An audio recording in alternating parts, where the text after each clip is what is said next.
జరుగుతుంది అసలు ఈ లాఠీ చార్జ్ ఎట్లా? అసలు మేము చాలా ప్రశాంతంగా మా స్టూడెంట్స్ యూనియన్ అందరం మార్చ్ చేసుకోవడానికి పోయాం. మేము స్టూడెంట్స్ క్యాంటీన్ దగ్గర స్టార్ట్ అయ్యి ఈస్ట్ క్యాంపస్ వరకు మార్చ్ చేసుకుంటూ పోయాం. బార్కేడ్లు వేసి మా మీద లాఠీ చార్జ్ చేశారు. అమ్మాయిలని కూడా చూడకుండా అమ్మాయిల మీద కూడా లాఠీ చార్జ్ చేశారండి.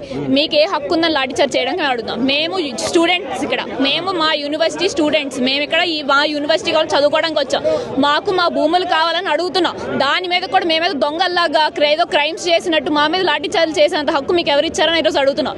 మా భూములు మాకు వెనక్కి కావాలి. ఆ భూములు మీవి కావు అని కూడా కొన్ని వార్తలు వస్తున్నాయి. రేవంత్ రెడ్డి స్వయంగా ఆయన కూడా అసెంబ్లీలో కూడా మాట్లాడారు. ఆయన ఏం మాట్లాడుతున్నారో మాకు అర్థం అవ్వట్లేదు సార్. ఫస్ట్ ఆఫ్ ఆల్ ఇక్కడ జింకలు లేవంటున్నారు, నెమలు లేవంటున్నారు. మేము రోజు చూసేది ఏంటో మాకైతే తెలియట్లేదు. మేమైతే వాటిని జింకలు నెమలని అనుకుంటున్నాం.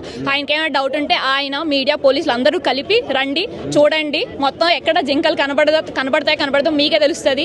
చెరువులు లేవంటున్నారు, మష్రూమ్స్ లాగా లేవంటున్నారు. ఏంటండి, ఏం డెవలప్మెంట్ మీరు చేద్దాం అనుకుంటున్నారు? నాకు అర్థం కావట్లేదు. 400 ఎకరాల ఫారెస్ట్ ని మొత్తం తీసేసి మీరు ఏం డెవలప్ చేద్దాం అనుకుంటున్నారు? ఇంత పొల్యూషన్ ఉండగా ఈ 400 మన లంగ్స్ ఇక్కడ ఉంది మొత్తం సిటీ అంతటికి. అలాంటి 400 ఏకర్స్ మీరు డిస్ట్రాయ్ చేద్దాం అనుకుంటే మీరు ఎలా అనుకుంటున్నారు? నాకు అర్థం అవట్లేదు. స్టూడెంట్స్ యూనియన్ మేము ఉన్నాము, మేమైతే యుద్ధం అయితే ఆపం ఈ డెసిషన్ హాల్ట్ చేసేవారు. రేవంత్ రెడ్డి ఒక మొండు పట్టి లోపలి జేసీబీలు కూడా పంపిస్తున్నాం.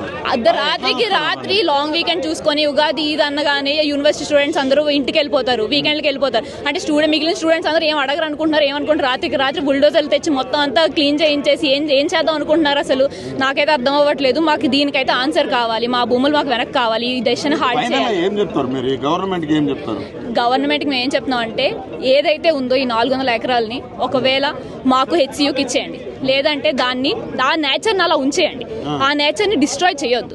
ఏదైనా వైల్డ్ శాంక్చురీ గానో లేకపోతే ఏదైనా నేషనల్ పార్క్ గానో దాన్ని ఉంచండి. హెచ్సియూకి ఏదైతే ఉందో మాకు కంప్లీట్ బౌండరీ కావాలి. ఇలాంటి ఎంక్రోచ్మెంట్స్ చాలా జరుగుతున్నాయి ఇప్పటికే.